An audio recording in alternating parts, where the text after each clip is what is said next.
Apakah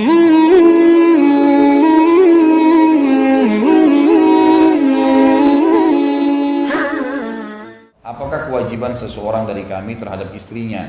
Apa yang dia harus berikan kepada istrinya? Beliau menjawab, engkau memberinya makan jika engkau makan. Artinya semampumu. Engkau memberinya pakaian jika engkau berpakaian. Dan jangan memukul wajah. Jangan menjelek-jelekkan. Jangan tidak menemani tidur kecuali dalam rumah. Karena ada hajar namanya ya. Dalam Al-Quran kan Allah mengatakan, A'udzubillahi minasyaitonirrajim, wallati takhafuna nusyudahunna fa'iduhunna wahjuruhunna fil madaji'i wadribuhun. Ayat ini menjelaskan kalau wanita yang kalian takut nusyudnya, nusyud itu membangkang, disuruh lakukan perbuatan yang Allah perintahkan dia nggak mau, kan suaminya bertanggung jawab ya, istri nggak bertanggung jawab. Kalau suaminya buat salah dia cuma ingkar mungkar secara umum tapi tidak ada tanggung jawab. Kalau suami tanggung jawab terhadap istri dan anaknya. Kalau kalian takut nusyud, pelanggaran wanita terhadap hukum-hukum Allah, maka fa'iduhun, ingatin. Nggak boleh, haram, gini ingatin. Nggak mau, wahjuruhunna fil madaji'. Boikot mereka di ranjang, gitu lah. Jadi jangan digaulin, dibalik belakangin, gitu kan. Sebagian ulama mengatakan pindah kamar si suami. Ya. Jadi ini hajar namanya, tidak menemani tidur, ya. Tidak melayani biologis, ya. Tidak mengajak ngobrol, itu namanya hajar. Kalau juga tidak mau, tetap membangkang, tetap keluar rumah tanpa izin, tetap melakukan pelanggaran agama, nggak mau sholat, nggak mau tutup aurat dan seterusnya, maka boleh dipukul. Tapi pukulannya kata para ulama masuk dalam makna darbatun ghairu mubarrah, pukulan yang tidak menyisakan bekas.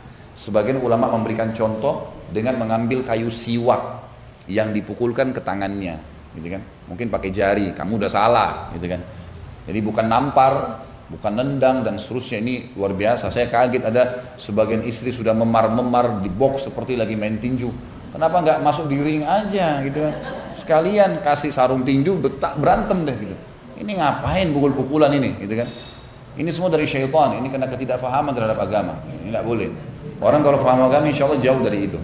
Jadi dimaksud dari hadis ini adalah dan jangan tidak menemani tidur. Hajar maksudnya. Jangan sampai engkau meninggalkan ranjang dan tidak menggauli dia kecuali di rumahmu. Nggak boleh di luar. Misal lagi nginap di rumahnya mertua, gitu kan? Kemudian dia pindah kamar, tuh nggak. Artinya tidak boleh orang lain tahu. Harus tertutup. Tidak boleh kecuali di rumahmu. Itu yang dimaksud di sini. Jadi hadis ini memberikan pelajaran kepada kita adanya kewajiban suami dan hak istri.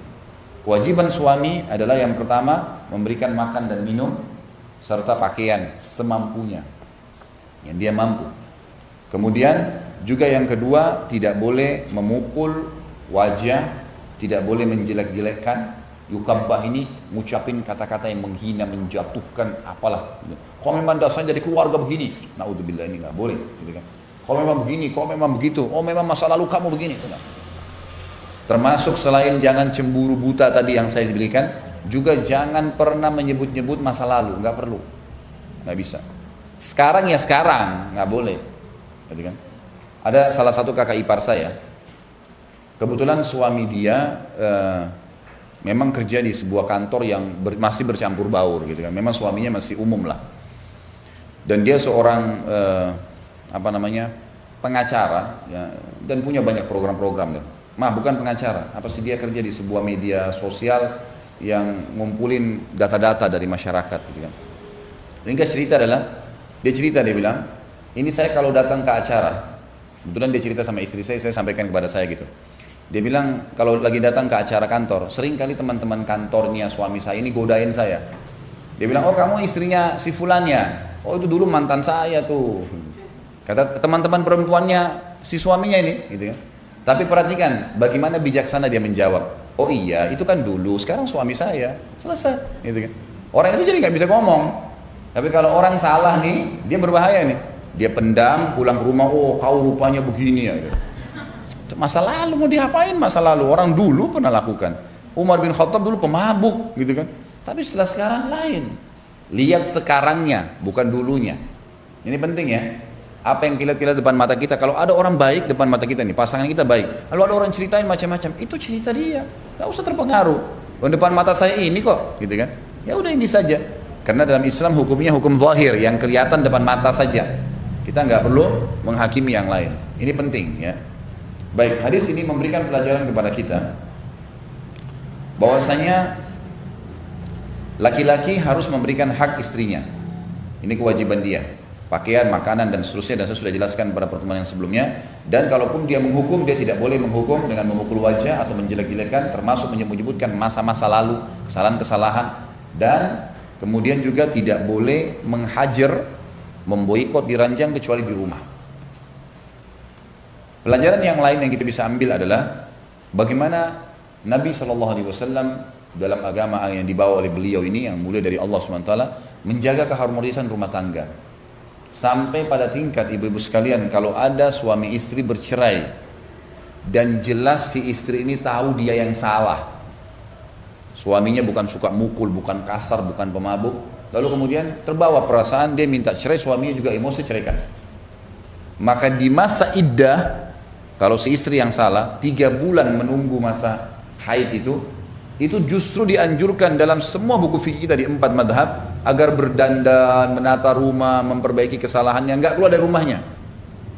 Jangan keluar dari rumah di masa iddah itu, agar suaminya bisa ridho dan memaafkannya. Karena di dalam masa iddah ini, kalau suami istri itu baikan, baik dengan memaafkan atau kembali berhubungan biologis, maka sudah dianggap suami istri lagi, tidak butuh akad nikah, gitu kan.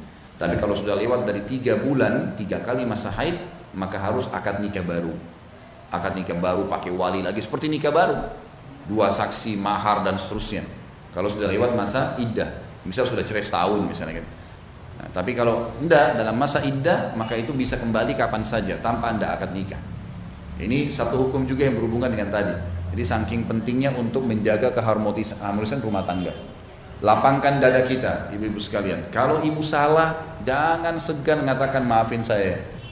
Dan kalau ibu benar, maafkan. Begitu juga dengan suami tentunya. Saya kalau bicara sama bapak begitu, anda benar, maafkan yang salah, maafkan istri, maafkan anak. Kalau anda salah, jangan segan mengucapkan saya minta maaf. Karena itu perintah agama, gitu kan? Kita jalankan agama.